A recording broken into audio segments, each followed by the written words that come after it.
Morning children, I am Vasudev Prasad. Today I am taking class 10th poem A Tiger in the Zoo.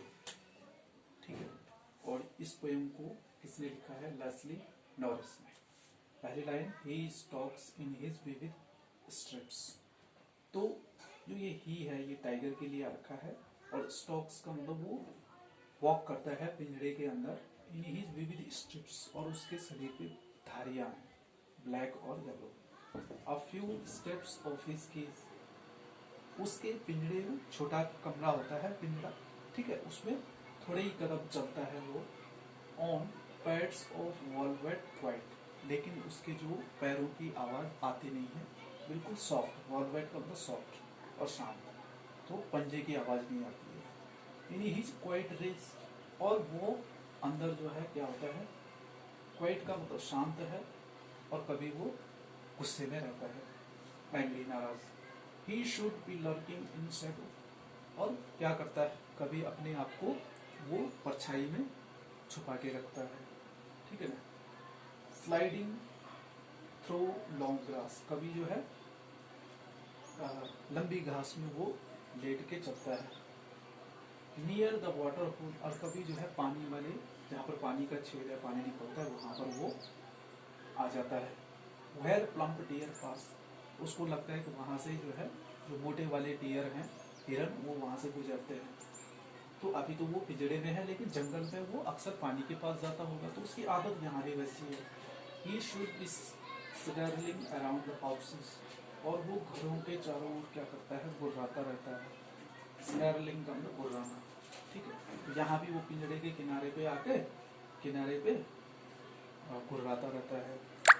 At the jungles as, और जंगल के किनारे पे जाके, जब वो forest में रहता है जंगल में, तो वहाँ किनारे पे जाके गुर्राता है। यहाँ जो है सेल के किनारे पे आके गुर्राने लगता है, ठीक है। Baring his white fangs his claws, और उसके जो वाइट फैंग्स, जो सफेद दांत हैं, और उसके पंजे हैं, क्लॉज मतलब, ठीक है। ये यहाँ पर कर कुछ नहीं सकते हैं, क्योंकि ये पिंजड़े के अंदर बंद है। तो यहाँ पर क्या है कि बारिंग का मतलब रोक रखा है, वाइट फैंग्स और क्लोज, मतलब वो पंजे खतरनाक है, लेकिन कर नहीं सकता कुछ। टेरराइजिंग द विलेज, लेकिन कोई गांव वाला आएगा और देखेगा तो वो उससे डर जरूर जाएगा, ठीक है। तो विलेज वाले को टेरराइजिंग का मतलब डराना, ठीक है। विलेज का मतलब गांव वासी को। But he is locked in a concrete cell, लेकिन वो इतना खतरनाक होता है, लेकिन वो किसके सेल, बिजली के अंदर बंद है वो, ठीक है। हिज स्ट्रेंथ बिहाइंड बार्स, लेकिन उसकी पूरी जो ताकत है वो उसमें क्या है, उस सेल के अंदर बंद है, ठीक है। तो वो कर नहीं सकता है, किसी को डरा नहीं सकता है, लेकिन डर लगता है उसको देख के, ठीक है। Stalking the length of his cage, और अपने पिंजड़े में वो देखता रहता है कि वो जू का जो कमरा है वो कितना लंबा है, लेंथ, उसमें घूमता है वो, स्टॉकिंग। इग्नोरिंग विजिटर्स, लेकिन कोई उसे देखने आता है, जू में देखने आते हैं लोग अक्सर, लेकिन सबको क्या करता है, वो इग्नोर करता है, उनकी ओर ध्यान नहीं देता है, ठीक है। He hears the last voice at night, उसने पिछली रात को कुछ आवाज सुनी। क्या सुनी उसने? द पेट्रोलिंग कार्स, तो जो गाड़ी कार आती है और जानवरों की देख रेख के लिए वहां आती है चिड़ियाघर में, उसने उसकी आवाज सुनी। And stars stairs with his brilliant eyes, और वो उन गाड़ी वालों पे, कार वालों पे बड़ी घूर के देख रहा है। स्टेयर्स का मतलब एक टक्की लगा के देखना, और उसकी आंखों में क्या है, ब्रिलियंट आईज का मतलब वो आंखों से सब कुछ देख लेता है, समझ जाता है। किसकी? टाइगर की। एट द ब्रिलियंट स्टार्स, और उसकी आंखें ऐसे चमक रही है जैसे जो है अंधेरे में स्टार चमकते हैं, ऐसे।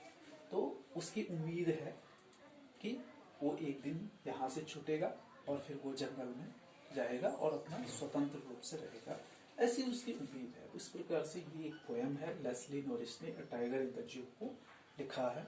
और इसमें जो है ना फिगर ऑफ स्पीच देखते हैं कि जो क्वाइट रेज है यहाँ पर, ये क्या है, ऑक्सीमोरोन, विरोधवास है, शांत भी है और गुस्सा भी है, तो ऑक्सीमोरोन वो है फिगर ऑफ स्पीच।